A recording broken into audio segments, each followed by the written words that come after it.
What's up, guys? Welcome back to episode 3 of Sports Talk Live. My name's Coach Brian, and with me, he's over here. We can't hear him. Hopefully, he can figure it out. But there we go. Sorry about that. You have Coach Jacob here. How's it going, guys? there he is, man. Just the guy I wanted to talk to. How's it going, Brian? I don't know. It's been pretty good, man. Pretty good. How about you? It's been an exciting sports, so I'm doing great. It has. It's a beautiful day today. Very, very hot out. It's warm. It's a little I'm toasty. ready for some sports talk. Yeah, it's been great. Like, sports is getting all back into it. There was a while there we were without sports, so I'm just pumped that there's stuff to watch and just read about and follow again. And man, it really brightens up my day knowing all that. Definitely. So with that, I guess What do we got on the agenda for today? We're gonna jump into our Giants update real quick. I'm a big Giants fan, like I've talked about the other episodes, so I can't shy I feel away. like we're always going to start with baseball when Coach Brian's leading. Maybe we'll mix it up next week. Start with something new, right? Maybe we can finish strong with baseball. Next week we'll be taking a break from sports talk, just so you guys know. I'll remind you guys at the end of the show, but we will be taking a 1-week break from sports talk, so we'll return the Friday after. But let's hop right into our Giants update. So the Giants now have a record of 8-12 on the season, which, I mean, doesn't sound the best, but like going off of what I was expecting preseason, I'll take 8-12. I was expecting much worse. So it may not be the best record, but it is a record. There's a Bay Area series coming up, I think, right? There is a Bay Area series starting today, the Bay Bridge series. I should have been wearing my A's hat. Should have been wearing your A's hat. It's not too late. But so we got the Giants A series starting tonight. The Giants actually had Slater and Donovan Solano, Donnie Barrels, as Giants fans have called him as of late, because he just barrels up the baseball. They've both actually been out the last couple games due to injury. Solano had an abdominal injury. That was easy for me to say. And Slater had an arm injury. And Donovan Solano is actually returning tonight against the A's. He's second place in the league for batting averages behind Charlie Blackmon of the Rockies, who has been the hottest baseball player. Like, that dude is on fire. He had 17 hits and 22 at-bats. Think about that. Wow. Like, that's impressive, man. That's a lot of at-bats. And to have that many hits, he brought his average up from under 200 to hitting 500 at one point, which that's just impressive. It's extremely impressive. But the biggest thing I want to talk about on the Giants, and I kind of want to get your opinion from a non-baseball point of view, is there's this baseball player called Joey Bart. He is the Giants' number 1 prospect. He's a young catcher. Giants fans are excited for him. He's every writer and everybody who's played with him in the Sacramento training facility say he's MLB ready, yet the Giants have not called him up. And there's been some rumors to why they haven't called up. I heard one writer said he hopes it's not this reason, but that the Giants are going to wait 2 more weeks before they call him up. That way they gain an extra year of control for him at the end. So this is where baseball differs from the NFL. You get drafted into the NFL, you sign a 4 or 5 year contract, whatever it is, and that team has control of you for that many years. Yep. In baseball, your contract does not start until you have a contract in the minor leagues, but your Major League Baseball contract does not start until you get called up to Major League Baseball. So even though the Giants drafted Joey Bart 2-3 years ago, they still have 6 years of control of him once he hits the majors. So we see a lot of teams playing this game. The Cubs did it with Chris Bryant as a notable name a couple years ago. I'm trying to think who else recently did it. There was another player, can't think of off the top of my head. Or Vladimir Guerrero last year with the Blue Jays. So Joey Bart, we now see the Giants not calling him up because they want that extra year of control. So to you, how does that sound like? Like the fans, we want him now, but the team wants the extra year of control. Where do you kind of sit on that? I mean, we're the fans for a reason. we're not the experts on player development and progression. Those guys are. So that's what they're paid to do. That's what they do best. So if they feel that he's not ready for their team, then it is what it is. Honestly, there's a lot of guys who would probably do well coming out, but there's a lot of guys who also need a lot more work. Yeah, no, I totally agree with what you're saying, but like from Joey Bart, the player's point of view, you have to think of if he came up to the majors when he's 22, he'd be a free agent at 28. But now since they're kind of holding him in the minors, he's not going to hit free agency until he's 29, maybe even 30. Kind of missing out on like. And that's probably meaning his career's not going to go too much further when it comes to MLB. Well, playing in the majors. I wouldn't go that far. Joey Bart is a tremendous baseball player, and he was. Assuming he had to stay his entire contract in the minor leagues. You know what I mean? It's kind of tricky because Joey Bart was actually the number 2 overall pick, so he was the second player drafted in the Major League Baseball draft that year. So he's a tremendous talent, and maybe they just need to get him on the field. That could be. What better way to learn than to finally be out there? But if he's out there on a minor league field and he's not showing the potential that he needs to, then it's not even a minor league field right now because the minor leagues got canceled. So he's just there with like some of the other like rotation players practicing and getting reps in. Mm-hmm. So they're worried about having it control of him long term, but it's kind of coming to a point where the Giants could use him now, man, especially with Buster Posey opting out for the season. There's a real big hole at that catcher spot, and Joey Bart would be the perfect player to fit it. But let's wrap up the Giants and move on to the A's real quick. So the A's, unlike the Giants, are doing great. The A's have a 13-6 record. They went on a 9-game winning streak that the Anaheim Angels – they're the Los Angeles Angels now. I always know them as the Anaheim Angels, but they're the Los Angeles Angels now. But the Los Angeles Angels ended their 9-game winning streak and actually beat them twice, taking the series against the A's this week. But for the A's, their story has really not been the offense that everyone thought it would be. It's been the pitching staff really carrying that team. They've had a couple batters show up here and there, but for the most part, their pitching staff has just been dominant. Like people, go for it. No, go ahead. Oh, okay. Yeah, like the A's have just been great, man. Their confidence is like sky high right now, right? Like they're just going out there. They know they're going to get a good game from their pitcher, and as long as they get like 3, 4, 5 runs on the board with their offense, which as good of an offense team they are, they can do. So the confidence right now is sky high for the Oakland Athletics. But coming in, let's talk about this weekend. We mentioned it earlier. The A's. I want to know really quickly. Ready. Who do you think is going to win the series? Battle of the Bay.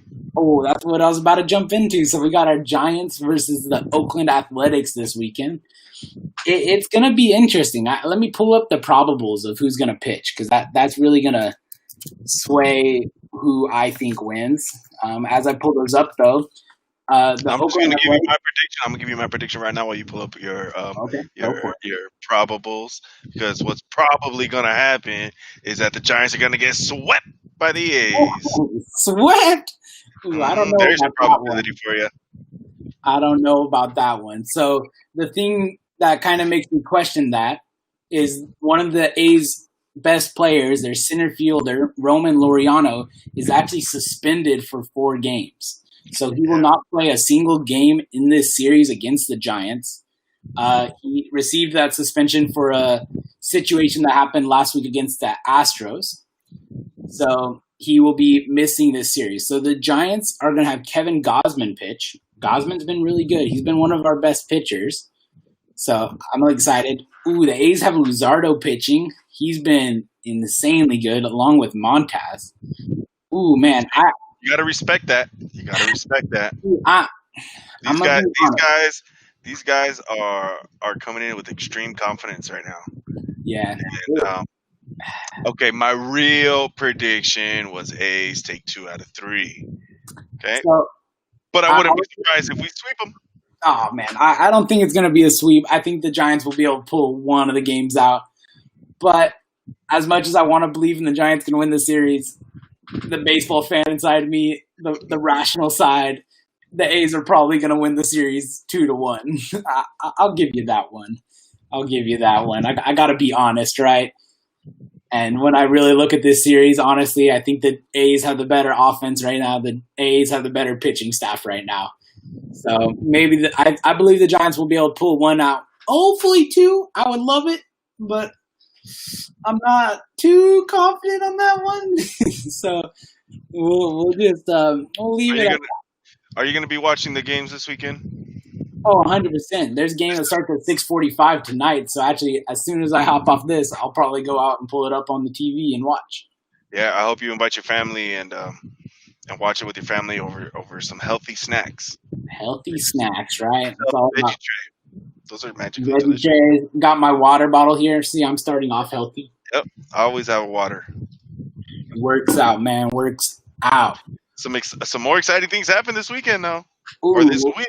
what else is happening? And let's get right into basketball. Ooh, Are we ready? I like it. I'm Are ready. we ready? Did you know? Have you heard that the seedings have finally been locked in Ooh, they for have the it. East, for the East and West? I like It's that. gonna be great. There are teams in here that are very surprising, I tell you. So our current seedings on the East, these are now locked in. Last week we talked about probables of if the season ended right then, who would be in, and let me tell you, one of the teams that I told you I was rooting for slid in for that 8th spot. Ooh, Now we're gonna go over the East. The East was pretty much locked in already by then. There was a chance that the East was gonna get the 8th seed in the East was gonna get taken over, but for the most part, it seemed like it was gonna be locked. And we have the Bucks at the 1st seed, Raptors number 2, Celtics 3rd, Heat 4th, Pacers 5th, 76ers 6th, Nets 7th, and 8th seed is the Magic. That's going to be interesting, And we mentioned last week some key injuries to Philadelphia, and it's going to be an interesting bracket on the East Coast. That's for sure. So what about the Pacers? What do you think of the Pacers? Because that's an interesting team to me, man. I like that one. Just kind of sticks out as like a little like almost like an outlier in a sense. I didn't really expect the Pacers to be the 5th seed. You want to talk about extreme confidence right now? Let's talk about the Pacers. These guys are killing it right now. Do you know who their man is? Who's their man? Who's their man? TJ Warren's going off for them right now. TJ Warren's got the LeBron vibes. Yeah, man. He was putting up some numbers. And, I'm not sure how far they're going to go in the playoffs, but it's pretty exciting to kind of see a team, especially a team that wasn't expected to do that well, place at such a high seeding. 5th isn't bad. Not bad in the seeds. And they still got Oladipo there too, right? Yeah, they still have Depot, and this team could be, don't be surprised if they make a little run though. Don't be surprised. I would like to see it. Even though I want the Raptors. I really like the Raptors, man. They're showing like even without Kawhi, they're persevering, they're pushing through. They're being like, you know what? He might be the best player in the league, but we don't need him. And they're just going after it. I like it. Yeah. I do like that. They came in as the 2nd seed. A lot of people probably thought that they weren't going to do as well, especially losing Kawhi, such a key, important piece to their team. Like how could you come back and be the same team that you were, that same championship, and your best player's gone? We've seen it with LeBron when he left, and the Cavs fell apart, dude. When he left Miami first, they weren't as good anymore. They definitely dropped. And then when he went back to Cleveland, he did the same thing, brought them back up. Once he left, boom, dropped again. You know what I mean? So, and that's going to lead me to something else I want to talk about in a little bit. 2 other people I want to mention. This is getting kind of interesting for me. I get so excited when I talk about basketball. But nobody expected the Raptors to be able to do this, and they still came in and took the 2nd seed. That's great. Behind the Milwaukee Bucks, who have the Greek Freak, Giannis Antetokounmpo. I think I said that right. But like, you know, I don't know, man. It's going to be a crazy game if those two teams end up in the Eastern Finals. That's for sure. That's for sure. I have a couple favorite teams on the East. I've always liked the Celtics, although this time around, I'm actually going to be pulling for the Heat. Oh, the Miami Heat. Yeah, I've always had a soft spot for the Heat for some reason. And I've never had any kind of dislike towards LeBron other than the fact that he was just winning too much, and I wanted to be a part of a winning team. You can just say you're a LeBron bandwagoner. It's all good. I am not a LeBron bandwagoner, but oh man, I'm just gonna have to pull it out of the closet right here. I have my Shaquille O'Neal when he was on the Heat jersey right there hanging up. I thought about wearing it. I should have, but I'm pulling for the Heat when it comes to the East. I think it'd be really cool. I think it'd be an interesting matchup. That team is pretty feisty. They're coming in with a lot of confidence right now. Jimmy Butler's doing a great job, and he's standing up for young talent too. That team is literally like a family right now, and they are fighting for each other. They're defending each other, and they're supporting each other. So that's a really, really good thing to see out of sports. Let's go to the West real quick. Number 1 seed, we got the Lakers. Number 2, we got the Clippers. I think we all kind of expected. Some people expected the Clippers to be number 1. Yeah. But number 3, the Nuggets. 3rd seed is the Nuggets. We have the 4th seed is the Thunder. Followed by the Rockets at 5th, Jazz at 6th, Mavericks at 7th, Portland at 8th. Yeah. That 8th seed. I told you I wanted Portland to get in there. I'm glad for Portland. I love that they got in, but it's going to be a rough first series matching up against the Lakers. It is. It is. But man, I am hoping for Dame time. I want some Dame time during those matchups. It's going to be such a crazy, intense game. It's going to be a lot of fun to watch. I'm assuming that the Lakers are going to go full force, and they've been going easy with some of their starters for the most part. They're back. Yeah, Kyle Kuzma thinks he can shoot a shot over anywhere, so over anyone and anywhere on the court. So we'll see what happens. But I'm interested in seeing that game. I really like what Portland have done.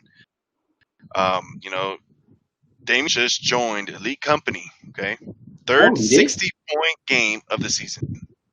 Oh wow! Third 60-point game of the season. And was that in the last game of the season? That was yes. Yeah, so he went off to make the playoffs. I also saw the ball he stole from I can't remember quite who it was, but he just dove and sold out for it and grabbed the ball, and it was just man, you could just tell he wanted it more than anyone else in the court. Yeah. And no matter the sport, I love watching those type of players. The guy who's just gonna ball out and go for it.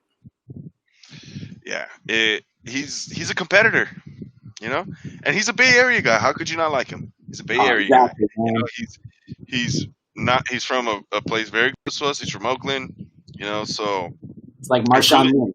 You can't not like the guy. Yeah, he nailed a half court shot from the NBA logo. Just one dribble past half court, pulled up, dropped it in. Talk about confidence right there. Yeah, Talk about confidence. Did you see did they play the Nets? I want to say it was. There was this video that came out of them talking on the sideline, and one of their players is telling him bro, as soon as he comes up, you got to start guarding him because he's going to pull up from the NBA logo. Yeah. And have that attention on you is insane. Yep. So only 2 people have put up 60-point games in a single season. We have Damian Lillard, Will Chamberlain. Wow, that's Elite Company right there. That's crazy to think Curry didn't even do that in those years he was going off. 60 points is not never did it. That's insane. 60 points is not an easy feat. Imagine us in the league. Good luck putting up a bucket. So, Bro, I wouldn't even get a shot attempt off. I know we wouldn't. Well, no, we might get an attempt. It definitely get swatted though. But My attempt's coming from like behind the NBA logo because I'm just so scared and I want to put one up. yeah, for sure, for sure. But there's some pretty interesting matchups going in the West. It's going to be a battle. As far as the West, I'm a Warriors fan. We're not in there. Um, I want, again, we're on the subject, so I want Portland. I do want to see him take it. I do want to see Dame take it. I think he needs a ring. It'd be great to see Carmelo. Ooh. Carmelo. A lot of people.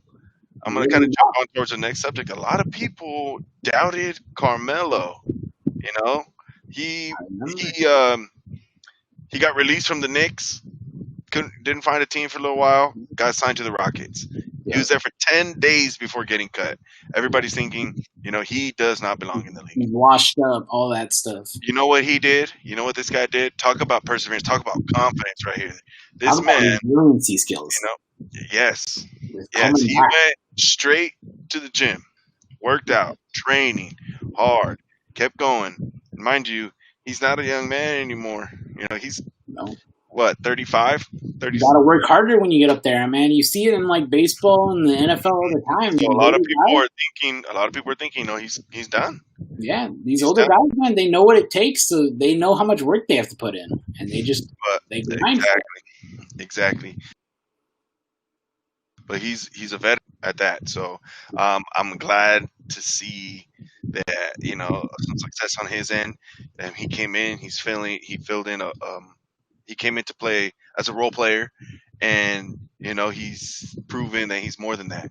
A lot of people were kind of worried because he's not going to want to sit on the bench. Oh, he's not going to want to sit behind somebody, and he's not going to be willing to take a role player type of a position. And that's exactly what he did with Portland, and he excelled, and he's killing it. He's not putting up an absurd amount of points. I think he's averaging about 15 points a game. A few assists, a few rebounds here and there. But the thing is a lot of times, the way that somebody plays, you can't just read off of stats. The amount of effort that gets put in, and the hustle plays count. And he's one of those type of players. All those type of that on-ball defense and tough, gritty. It's all important when it comes to basketball, and he's a very good example of confidence when it comes to his game. So I would like to see him hoist up a trophy. That would be pretty cool. I mean, it's a tall order having to face the Lakers in the first round, and it doesn't get any easier after that. But it would be a great storyline to see them go through, man. It really would. That would definitely be considered a Cinderella story, if you ask me. So it's pretty crazy because there's somebody else doing the same thing. Oh, there's really? Yes. Is it a former teammate of Carmelo? It is not. No, I was hopeful. It is. Well, actually, yes, technically for 10 days. That's what I thought. He was on the Rockets as well. So we're talking about Chris Paul now, who got traded away for future draft considerations. Dude, that's crazy though. Just future draft considerations, like not even and Russell Westbrook. Okay, so Oklahoma City gave up Russell Westbrook. Okay. They sent them over for Chris Paul and some draft picks. So that's when everyone was really hype on the Rockets, Yeah. And one thing that they're saying is how Chris Paul felt that because of that, the Rockets they gave up on him. They felt that there's a different point guard who can take them above. And Chris Paul is, oh my goodness, he is doing it. He took that team to the 4th seed. Yeah, that's crazy, man. Rockets are the 5th. Who else do the Thunder have? Like, I don't really know if there's any other players I know on that team. Steven Adams is their guy. Yeah, Steven Adams, the center. I mean, but other than that, like, they don't really have another. Check this out. The Thunder were viewed as a lottery team. Okay. And they were given a 0.2 chance to make the playoffs. That's wild. I mean, 0.2. That's less than 1% chance to make the playoffs. That's like what the Giants were given. Chris Paul brought him to the 4th seed. Yeah, that's wild. That's Talk about confidence. Talk about hard work, dedication. yeah. That is some I crazy mean, statistics. Now Chris Paul's 35 as well. CP3 is a veteran though, like, and he's not just any veteran. He's like one of the smarter veterans in the league. Like he Yep. knew what it had to take, and he showed up and told them probably day one. He was probably like, guys, if we want to get to the playoffs, like we're being slept on, but this is what we got to do. Yeah, for sure. He's averaging 17 points a game, 6.8 assists, and he's shooting at 49%. Oh wow, that's impressive. That Almost is almost impressive. half your shots you put up go in. That's pretty awesome. You know what you're doing there. So Yeah. one thing I wanted to mention though about while we're on basketball is Yeah, the I have Phoenix, a feeling I know where you're going with this. the Phoenix Suns, man. They go Ooh, I was waiting to talk about D-Book. undefeated and they don't make the playoffs. That was heartbreaking for me too. So Oh man, the reason why I was kind of hoping you were going to mention this is because it kind of ties into Portland. You know, if Portland would have lost that last game, the Suns there made would it. have been a three-way tie between Memphis, Portland, and the Suns. Dang, I almost forgot about them for a second. it's But just wild to me, man. They have this bubble. They invite the teams out. Like, why is the Suns invited if they can go undefeated and not make it? Like, they're the team everyone wants to watch in a sense right now. They're the hottest team in the NBA. they are. And They now are. we're just telling them, hey, you got to walk. Like, it's just wild, man. It's wild. Did you get to see any of his performances? Of Booker's performances, Booker just going absolutely off, man. That guy was shooting from wherever he wanted. Like, he was not being stopped by any. Unstoppable. It It oh, was insane. it was crazy insane, man. I'm gonna pull up how many points he scored each game real quick. It would be I'm not sure if we're able to. Are we able to share a clip?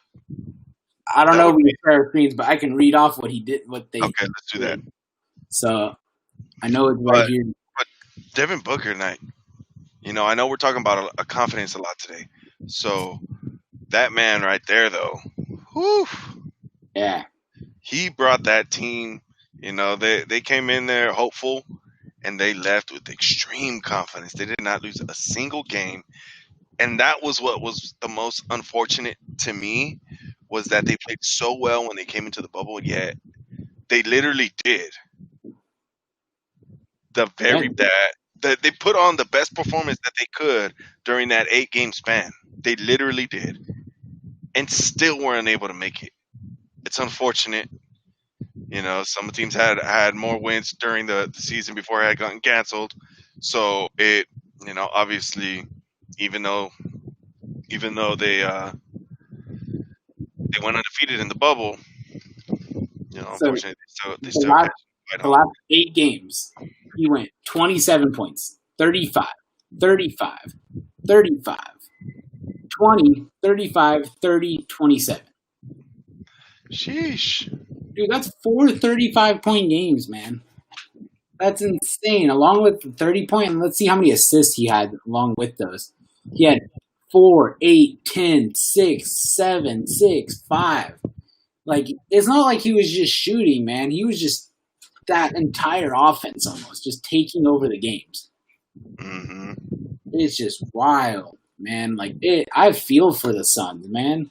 Like, If any of our viewers were watching the playoff bubble, let us know. Type in the comment now. Who was your favorite performer? Who was your favorite athlete? Which performance was your favorite? Who are you rooting for? Let us know. We love the interaction. You know, don't be afraid to engage with us. We'd be more than happy to answer your questions. Yup.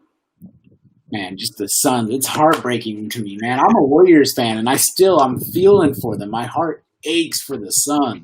I like the Suns. You know, I like them, and I'm I not- think I like that underdog story. You know, I like the teams that weren't great, and you know they've always been known to kind of be a bad team, and they turn it around all of a sudden, they're, boom, taking over the league, which is, you know, pretty much what happened with the Warriors. You know, I was used to so many horrible seasons, and all of a sudden, just boom. and all of a sudden, boom, we're taking off, and That's how the Giants were, man. obviously at that point everyone calls me bandwagon, but that's okay. The So- Giants won 3 in 5 years, and before then, they were off. And then they just started going bam, bam, bam. And it was just like, dude, you don't even realize what you're witnessing until it's over. Yeah. That's why I'm excited for the A's this season, and I hope they take it because in classic A's fashion, we'll get rid of all of our players later on. So, NCAA, did you hear about the Big Ten and the Pac-12 postponing fall sports? Yeah, dude, that's wild because that's not even football. That's all fall sports. And that announcement came after like an outcry from players to play football, man. So it's pretty wild. But the good part is they said postponed. That's the positive. Yeah. Because if they said canceled, I would have been a lot more concerned. Because canceled's like done. Postpone's like, we're not giving up on this. We can't do it now. Yeah, definitely. So I do, yeah. The way when you put that way, I like that it's postponed versus canceled. There are a couple conferences that are still hoping to play. Did you know that? They're holding out hope, man. They're holding out hope. I think it's the SEC, and I can't remember who the other one is off the top of my head. But and speaking of the ACC, we have Trevor Lawrence, who plays for Clemson. And the reason I'm bringing Trevor Lawrence up is Trevor Lawrence, probably the biggest name in college football right now. Would you agree? Yeah. Starting quarterback for the Clemson Tigers. He's assumed by most to be the number one pick next year in the NFL. So he's the big name. And he took to Twitter kind of for the players because college football, unlike a lot of these professional conferences and leagues, college football, they don't have like a players union or anything like that. There's no way for the like people running these conferences to know like, what the players want to do. So Trevor Lawrence and Justin Fields from Ohio State and like a couple other guys all tweeted out at the same time, like, we want to play. And Trevor Lawrence kind of went on this little like semi-mini Twitter rant about how like a lot of these players are safer at school. They are safer at school, going to schools, going through their workouts and everything than they would be if they returned to their communities. Mm-hmm. And that was just an interesting, like, I had never thought of it that way. And obviously it wouldn't have been something like if they do a season, which, I mean, there is still a chance. If they do a season, it's not going to be something where it's like you must 100% show up. It'll probably be like the NFL and the MLB where it's like, you don't want to play, like, we understand, like, there's a virus going on, you can opt out. Yeah. Are they allowing their students to opt out of the season? I don't even think that's been announced because they haven't even said if they're playing. That's probably something that'll get decided once they decide if they're having a season or not. I don't know. When time comes, you know how colleges are when it comes to them. Yeah. But I hope that I hope that they do find a middle ground for everybody because you want to keep everybody safe. Mm-hmm. But we always love our sports. We want to see it happen. So I'm being hopeful that they do figure something out in some way, to keep the players safe. But it's hard to see football as a social distance sport. Well, it's incredibly hard. Like baseball, you kind of can be on your own island in a lot of situations. There's a lot of space between you and the other guys. Football, you're in the trenches, man. It's hard to be socially distant. 22 guys, not even including the referees and the cameramen and everybody who's just right around the sideline on the field. You know what I mean? Like a healthy habit of safety, it's incredibly important, and it'll definitely be a struggle for them this upcoming season. Yeah, I mean, NFL teams have 52-man rosters on both sides of the fields. That's not even counting league officials. It's going to get crazy. I mean, I'm not sure how we'll have to see. Wait and see. That's all. College football has even bigger rosters than the NFL too. College football is usually like 70 to 80. Like they have a lot of guys on those teams. Yeah, so it'll definitely be interesting. But before we move off of college football, we also have Nick Saban, Alabama coach, right? Everyone, if you've watched football, you probably have heard Nick Saban's name at one time or another. That dude has just been so dominant at Alabama for so long. But he mentions football as being like a safe haven for these players. So kind of building off of what Trevor Lawrence said. Mm-hmm. And he even mentions that if the SEC is to like postpone the season, they look into other ways to have a season, which would be extremely interesting because we've never really seen something like that. So it'll be interesting it'll be interesting what comes if the other leagues postpone. Will we have more teams like Alabama and Nick Saban who say, do you know what? You're not going to have a season. We're going to find people to play and have our own season. So it's definitely setting up to become a very interesting time for the college football. Yeah, it definitely is. I'm interested in seeing, where everything goes and how it all plays out. But we will see. One of the potential side effects is if the season is truly postponed and say they play in the spring instead of the fall, how do you think the NBA and the MLB is going to feel about college football playing in the spring? They're not going to be too happy about that because as big as the NBA and MLB is, football always brings in the viewership. And these professional sports aren't going to be wanting to lose viewership to college football. Yeah. So it's going to become very interesting what goes on just from that.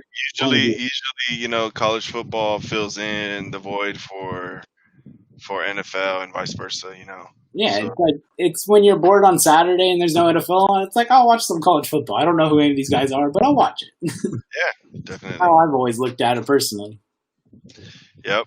So before we move on to a different sport, okay, something that I don't know if you and I have ever discussed this, but what do you think about Dwayne "The Rock" Johnson purchasing the rights to the Extreme Football League? That's the XFL that tried playing, right? Didn't their season get shut down because of the virus? Yes. Yeah, I believe he was a part of an ownership group. It wasn't just like a sole guy who bought it. But it wasn't just himself. There was a whole group behind it. I don't know. It's interesting. It was interesting because everyone was concerned about how the league was going to play out, and it was surprisingly, pretty good. It wasn't great, but there was some, unique aspects to it for as far as the kickoffs and everything, and I think I'm kind of excited to see where The Rock and his group will take this because he's always had a passion for football. That's what he wanted to do before he became a pro wrestler. So there's definitely a need. I'll say that. There's a need for something in between the NFL and college football. There's too many football players that can't make it in the NFL, but join the Salinas Spartans, semi-pro team. They're still insanely talented, though. You get what I'm saying? Like, there's freak athletes out there who play football, but they're just not at the NFL level for whatever reason. Yeah. And there really is a need out there for this, like, kind of middle ground, stepping stone, whatever you want to call it. So if run right, because we also saw the AFL the year before kind of go under. They tried, attempted. They weren't able to be sturdy, steady, whatever you want to call it. But the XFL was doing some really cool things because they weren't making it they weren't trying to be the same. They were getting creative and doing their own thing. You've seen when you're watching NFL games, you've seen like the Sky Cam, right? The camera that goes over the field. The original XFL is the league that created that. Oh, okay. Fun fact. Let's move on. Still talking about football, but now we're going to go into the NFL. No preseason games, as we know. Yeah. Okay. No joint practices. The week 1 is going to be held on September 10th, meaning it's going to be. Yeah, happy birthday to you on that day. So that means nobody's going to get but nobody's going to get legit game speed type of reps, game speed type of practicing until the league actually begins. Yeah. That's pretty intense. Some teams have already announced that they're not going to be having fans for their home openers. Some teams announced that there will be. The Texans announced that there won't be. And there's a couple other teams. I'm not sure who exactly it was, but there's a couple of teams that also. I know the Raiders actually said there's no fans the whole season. So the Raiders are just saying, do you know what? We're just going to shut down the whole season. So are the Cowboys the only ones saying that there is going to be fans? I think that's what I've heard. And the Cowboys have tried. Jerry's World, man. They're trying to do something where they can get it by having like everyone kind of sectioned off, and it'll probably be something where you can only sit in like a 5-person like bubble sort of thing. Yeah, I know that the Rams are doing something similar like that. They're gonna have only a certain section, only a certain amount of limited amount of fans. I think the Coliseum's gonna only hold a max of 10,000 people, which is actually really small for that What do you stadium. think about it? That's still a lot of people, man. It So, is. It is. would you personally be willing to go to an NFL game this fall? Um, Assuming I nothing mean, changes. I love sports too much to say no. Really? I would I think not. I would I not think do I that. think I do. There's But just too many it people, man. depends. It depends. I would obviously want to know about the safety precautions that are being taken, but What they're doing. It's yeah. for For me. instance, I started going to the gym when they opened back up, but I had to stop because I just didn't feel confident that they were doing the proper steps to make sure everyone was being safe. So if I feel like the NFL is doing that, then yeah, I would go to a game. But if not, then no. Interesting. So, Yeah. who do you think is going to have So the biggest challenge? To ask your question. yeah, who is gonna have the biggest challenge because there's no preseason games? Who do you think? I'm thinking it's got to be the rookies.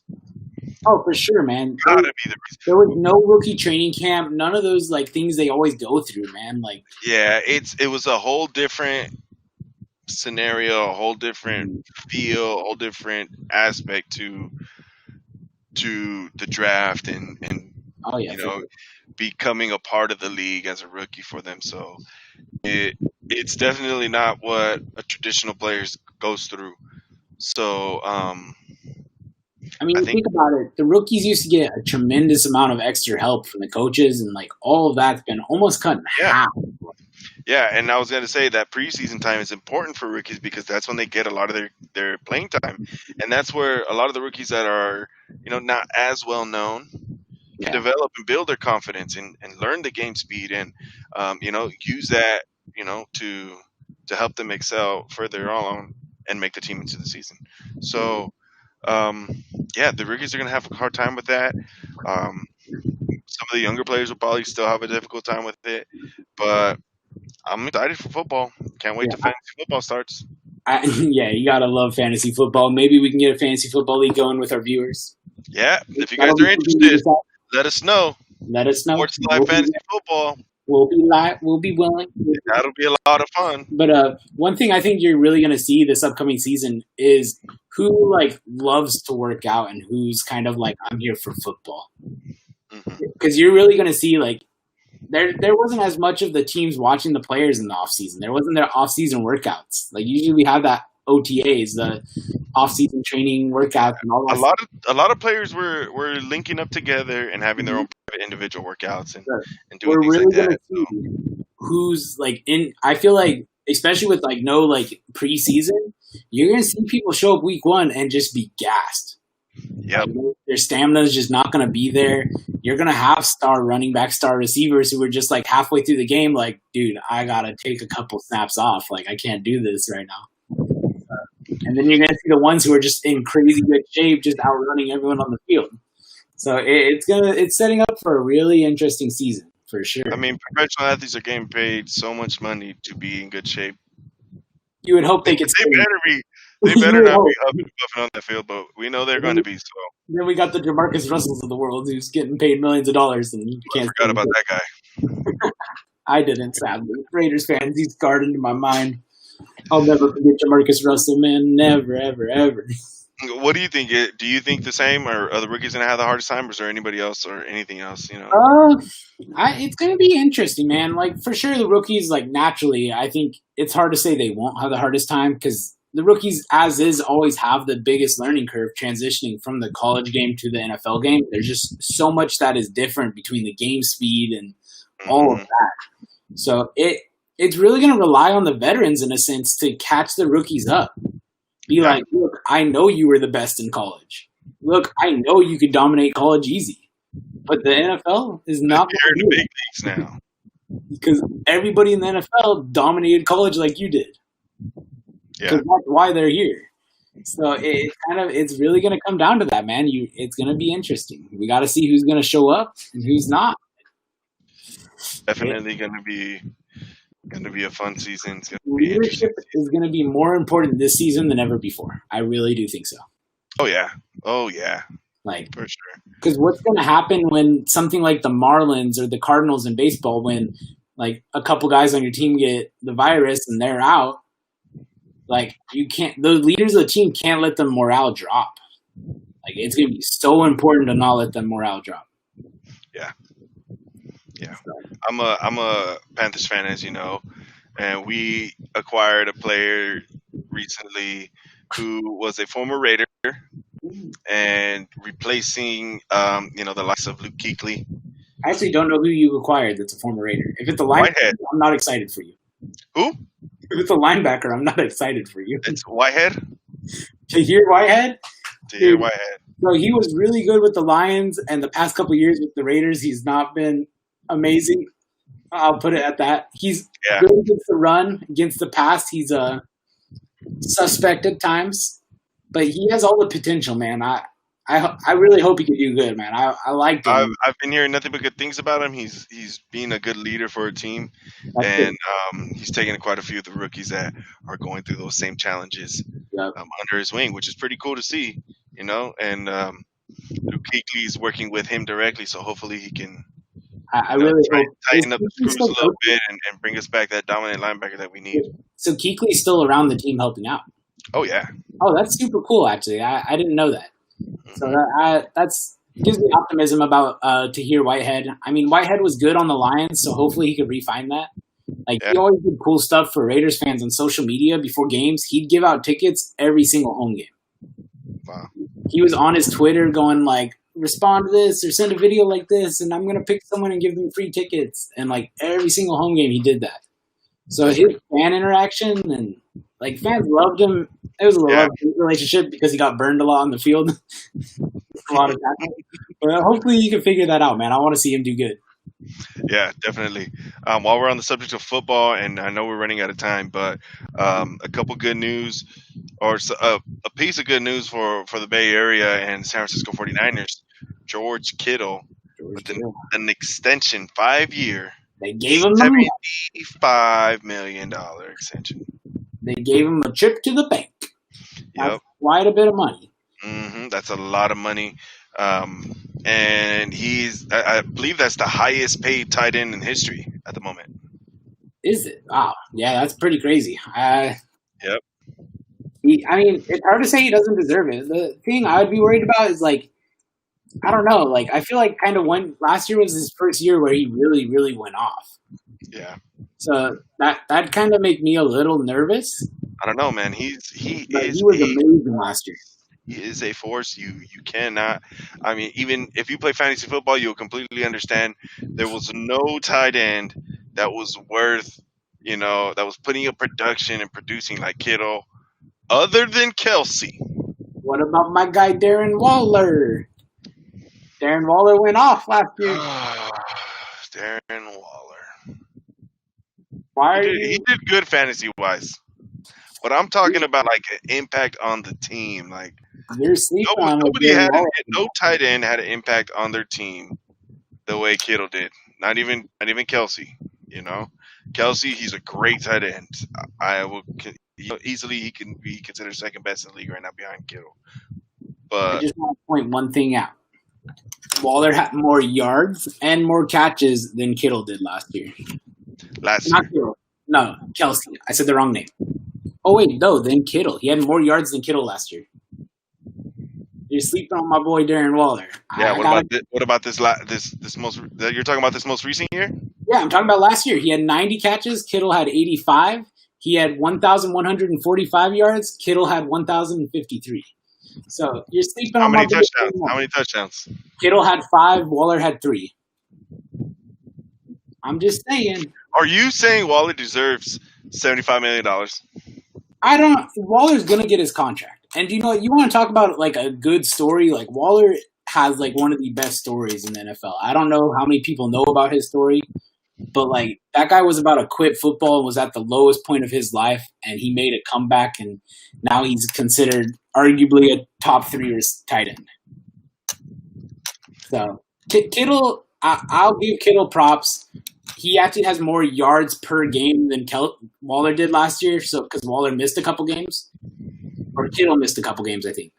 Kittle missed a couple games, like one or two, but still, like Kittle's amazing. He deserves it. I love Kittle. I need to throw a Waller. You're just going hard because you're a Raider fan. We all know you, Brian. We all know you.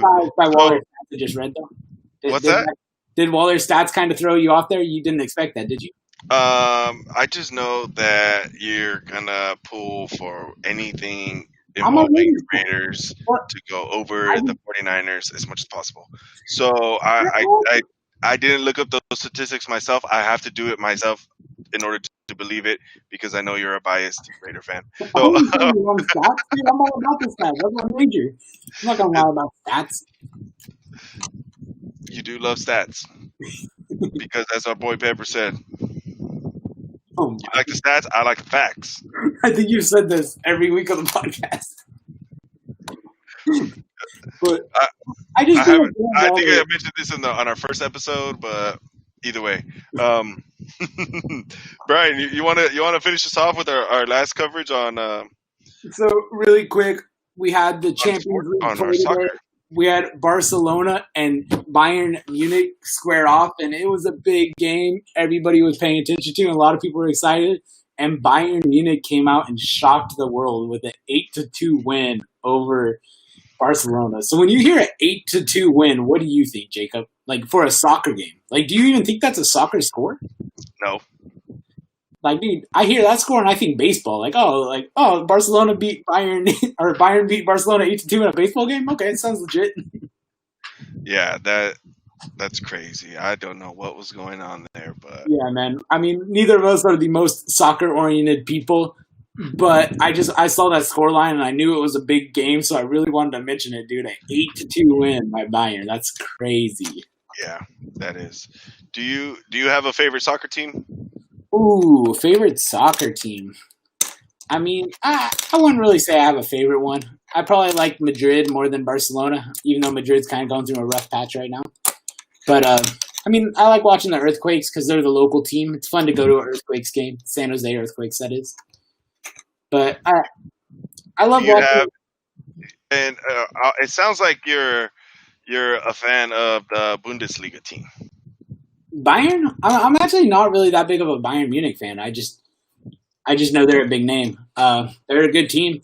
My favorite soccer to watch is actually like when the national teams play. I love when when it's like Brazil versus Portugal versus Spain versus the U.S. Hopefully the U.S. can get up there with those teams. I mean, they have a couple of promising players that are slowly developing. I mean, the U.S. actually has a player playing for Chelsea, Pulisic. He's like turning into a soccer star, which the U.S. has not had. So that is super cool to see happen. Mm-hmm. Definitely. Those international games and the national teams are always fun to watch. Yeah, I mean, even the women's national team the U.S. women's national team is incredibly good. They're always a fun team to watch. So I love watching the national teams play some soccer. Awesome. Well, thanks for joining us, everybody. Don't forget, you're always able to participate with us on the show. We encourage you guys to please send in your chats, your comments, ask us questions, engage with us. This is a show that we want to have with you as well. So thanks for tuning in. We want to know your guys' opinion. We want to know what you guys are thinking about what's going on. So make sure you leave a like too. Yep, definitely like, subscribe us on Facebook, Future Citizens Foundation, YouTube, all those places. See you guys in 2 weeks. We will be taking a break as we mentioned in the beginning of the show. We will be taking a break next week from all of our programs, and we'll see you guys in 2 weeks. Goodbye.